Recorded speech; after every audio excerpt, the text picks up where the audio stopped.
Сәлем достар, каналға қош келдіңіздер. Мен бүгін сіздермен осындай әдемі үй тәпішкесінің тоқылу техникасымен бөлісетін боламын. Қызықтап көріп, лайк басып, тіркеліп отырыңыздар. Сіздердің қолдауларыңыз мен үшін өте маңызды. Қазақтың қарапайым тілімен барымша жеткізуге тырысатын боламын. Бұл тәпішкенің тоқылу барысы өте оңай, әрі өте тез тоқылатын тәпішкенің түрі болады. Сонымен бізге керек заттар осындай табан керек болады. Табанның қандай түрі болса да бола береді. Мен осындай түрін таңдап алдым. Бұндай табандар дүкендерде сатылады арнайы. Арнайы өзінің ілгектері бар міне. Осы жерден іліп тоқитын боламыз. Сонымен қатар бізге керегі мынандай жіп. Мен акрил жіпті таңдап алдым. 2 қабаттап тоқитын боламыз. Өйткені 2 қабатпен жақсы тоқылады. Содан кейін керек зат ілгек. Біз крючок деп атаймыз оны. Бұның екі жағында пайдалануға болады. Мына жағы 2 мм-лік. Мен осы жағымен тоқитын боламын. Мына жағы 1 мм. Онымен де анда-санда кейде керек болып қалады. Сол кезде қолданатын боламыз. Одан кейін керек зат бізге осындай маркерлер керек болады. Әртүрлі бірнешеуі белгілеп отыратын боламыз. Қай жерден тоқып, қай жерге тоқтау керек екен. Қайшы керек болады. Сосын осындай ине де керек болып қалады. Бұл иненің үші доғал, қолға кірмейді. Көзі өте кең. 2 қабат жібіміз өтіп кетеді ол жерден. Сонымен кейбір жерден тігуге, соңында тігуге бұл керек болады.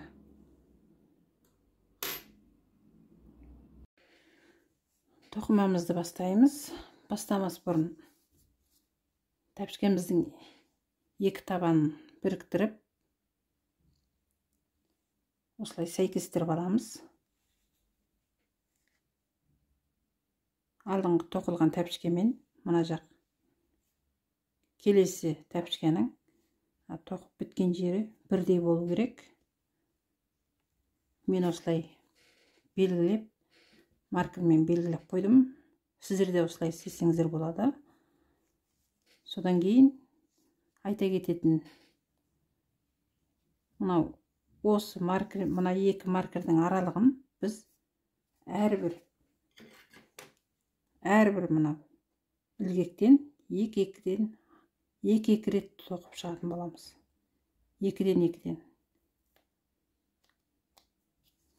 Арт жағын мысалы бір деп іліп тоқуға болады. Ол бізге қатты маңыз емес, ол тек сәндік үшін ғана керек.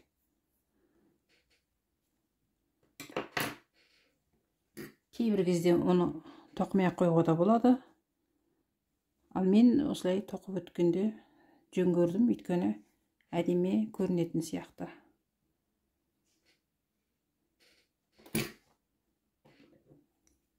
Сонымен тоқымамызды бастаймыз.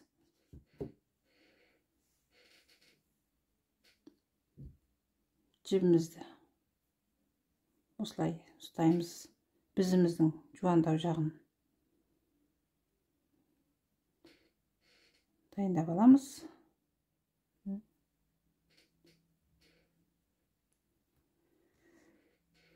Сонымен табанның қай жағынан бастап тоқысаңыздар өз еріктеріңіз. Ал мен алдың жағынан бастап тоқығанды жөн көрдім.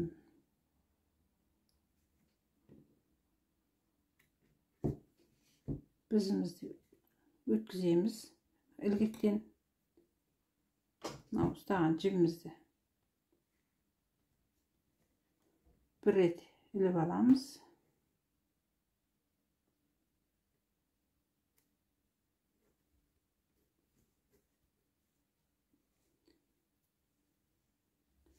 қатты тартудың қажеті жоқ. Кішкене сәл бостау ұстайсыз.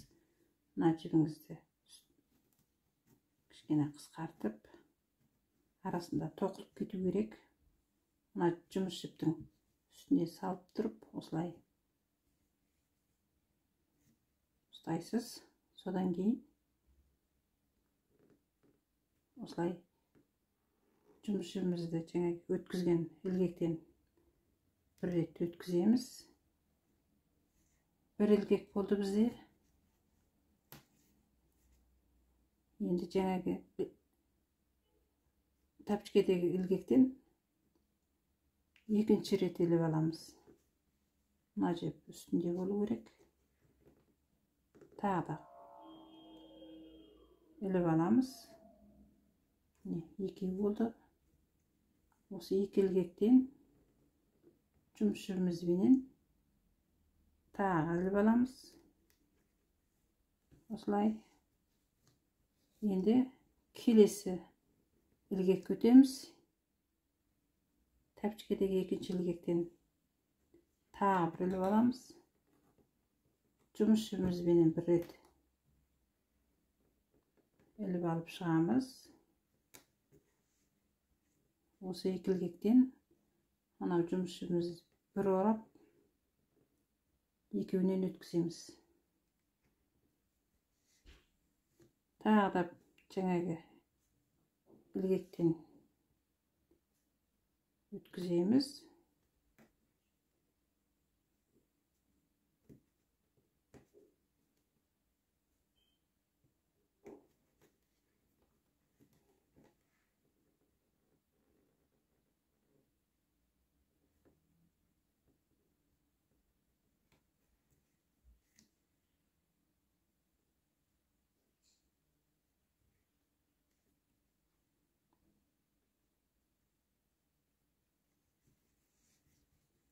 Екеу болды. Екеуінен өткізіп шығамыз. Келесі ілгекке өтеміз. Мынау біздің үшінші ілгегі. Тағы да осылай жұмыс жібімізді бір рет іліп аламыз. Содан кейін үстің жағынан бір рет орап алып, екеуінен бірақ өткіземіз. Тағы да жаңағы тапчкедегі ілгектен екінші рет бір ілгектен екінші рет өткіземіз. Жұмыс жібімізді орап алып шығамыз.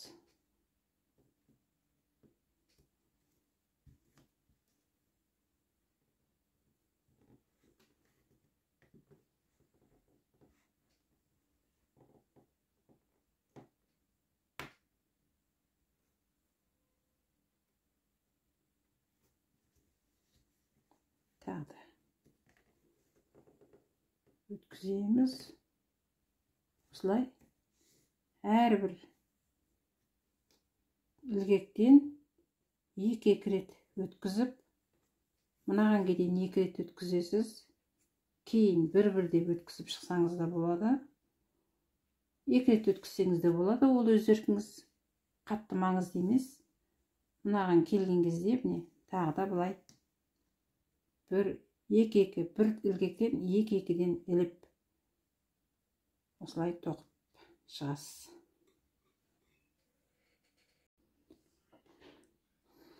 Дайын болған табанымызды белгілеп аламыз. Мына жерде ортасы деп есептесек, екі жағынан 6-6-дан санаймыз. 1, 2, 3, 4, 5, 6. Маркер қыстырып қойдым келесі жағынан. 1, 2, 3, 4, 5, 6. Маркермен белгілеп қойдық. Енді тоқымамызды әрі қарай жалғастырамыз. Мына маркерді алып, осы жерден бастап тоқитын боламыз.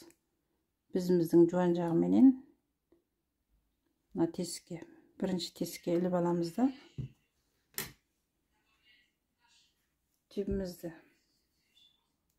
осылай ұстаймыз. Бір рет іліп аламыз. Мына жібіміз үстінде жұмыс жібімізбенен жаңағы өткізген ілгектен бір рет өткіземіз. Келесі тесіктен өткіземіз. Сол кезде бізде екі ілгектен жұмыс жібімізбенен екі ілгектен өткізіп шығамыз. Келесі тесіктен өткіземіз. Тағы да екі ілгектен өткізіп шығамыз. Осылай әрбір ілгектен өткізіп, осы 13 тесік ілгек біткенше осындай тоқымамен тоқып шығамыз. Бұл бізде столбик без накида деген тоқыманың түрі. Өте оңай әрі тез тоқылады. Егер қолдарыңызға алып отырып тоқитын болсаңыздар, тез тоқисыздар.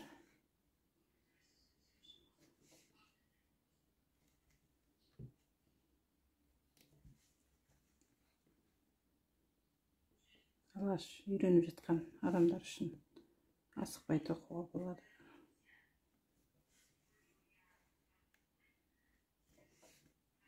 Өте қатты тартпай және бос қылмай бір қалыпта ұстап отыру керек.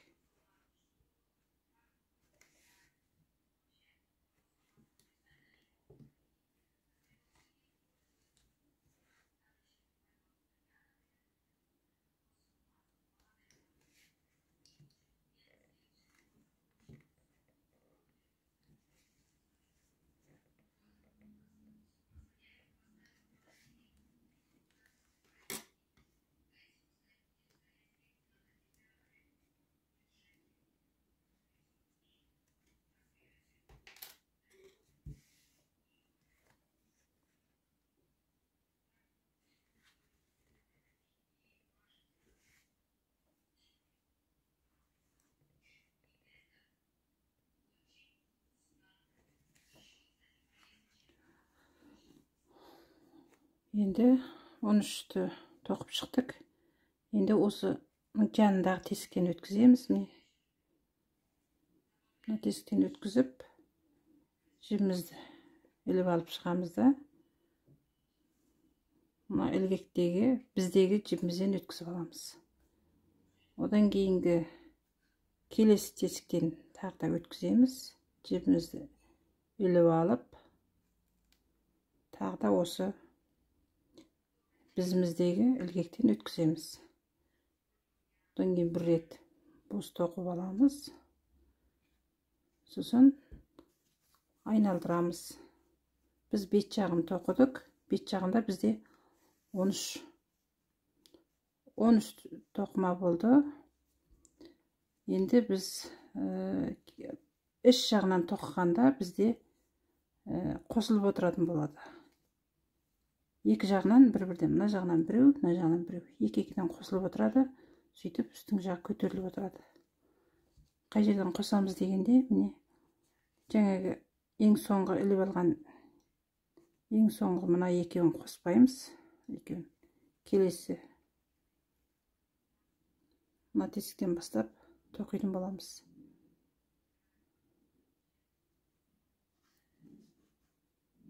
Бізде осы жерде біреу бір ілгек қосылды.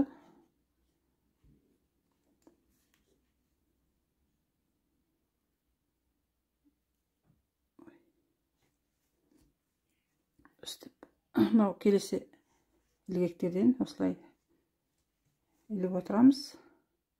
Әрбір ілгектен іліп келесі жағына дейін тоқып шығамыз.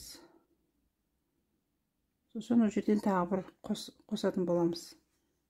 Бізде тек қана іш жағында қосылып отырады. Іш жағына қараған жағынан, сырт жағынан қосылмайды.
Так, енді бізде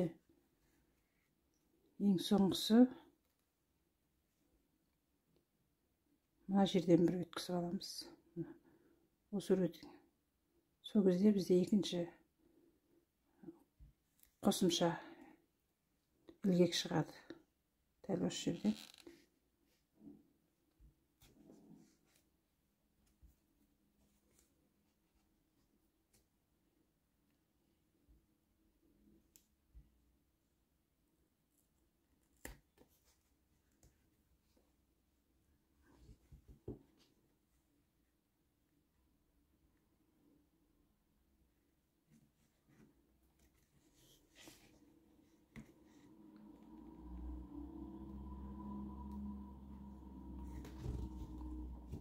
Осылай бізде бет жағынан, қараған жағында бізде 13 петля болған болса, іш жағынан бізде 15 петля болды.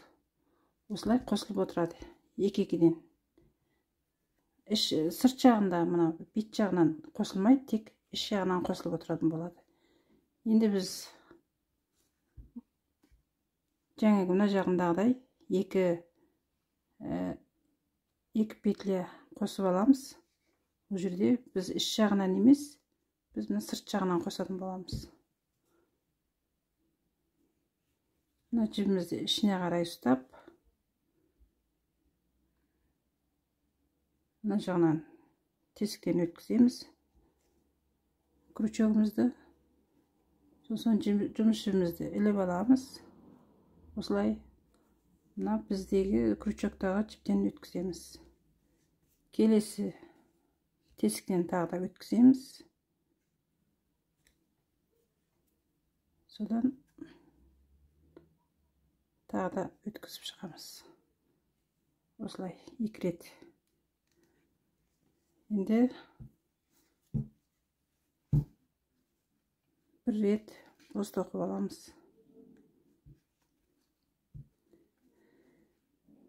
Содан кейін енді бет жағын тоқимыз. Бет жағында міне жаңағы мына тесіктен бастап тоқи береміз, ары қарай жалғастырып. Тура осы бір тоқыманың түрменен тоқып шығатын боламыз.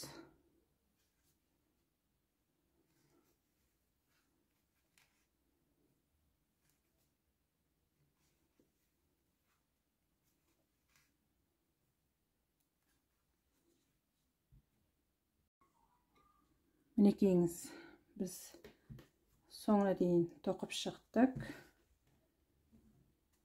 Жерде 1, 2, 3, 4, 5, 6, 7, 8, 9, 10, 11, 12, 13, 14 қатар. 14 қатар дегеніміз ол бір бет жағы, бір іш жағынан екі біріккенде 14 қатар. Мысалы, бет жағынан бір тоқып, іш жағынан бір тоққан бір қатар деп есептесек, сонда бізде барлығы 14 қатар. Менде солай шықты. Енді сіздер өздеріңіз білесіздер, қаншалықты тоқуға кішкене қысқартып тоқуға да болады, немесе артына қарай тоқсаңыздар да болады. Өз еріктеріңіз. Мен осылай тоққанды жөн көрдім. Содан кейін менде бір айта кететін жағдай, менің табаным негізі 38-39 размерлік табан. Бұл табандар екі размерге маломерка дейді ғой, кіші болып жүретіндіктен мен 37 размер киетін адамның арнап тоқып жатырмын. 37 размерге 38-39 табанды алдым. Сонымен 37 размердің аяққа мына жерлер өте кең болып кетпеу үшін мен мынаны 10-шы қатардан бастап екі жағынан қосып тоқығанды қысқарттым. Қосып тоқығанды қойдым да, ары қарай жай қалыпты бір қалыппенен тоқып кеттім.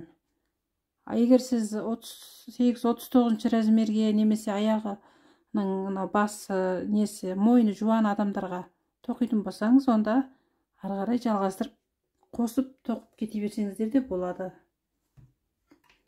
Енді мен мынаны аяқтайтын боламын. Әдеттегідей мына крючоктағы жібімізді, ілгегімізді іліп аламыз. Осылай сырт жағына қарай, сосын сол крючоктағы ілгегімізден өткіземіз. Тағы бір іліп аламыз да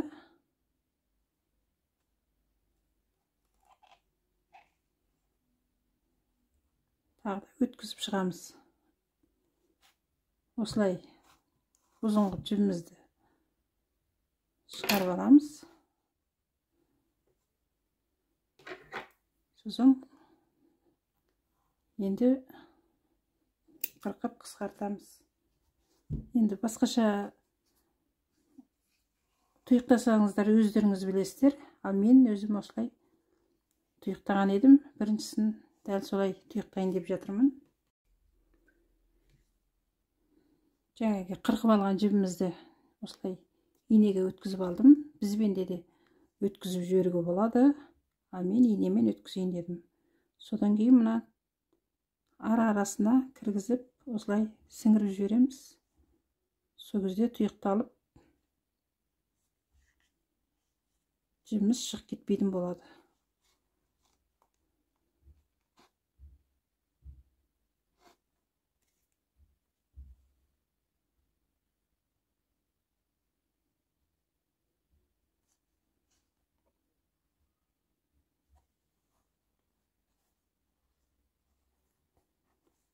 Ілгекпенен, крючокпенен өткізсеңіздер де болады.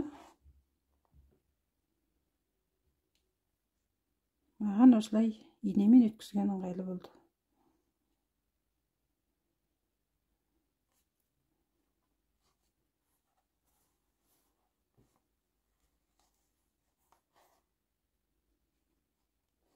Осылай әрі қарай сіңіріп жібересіздер.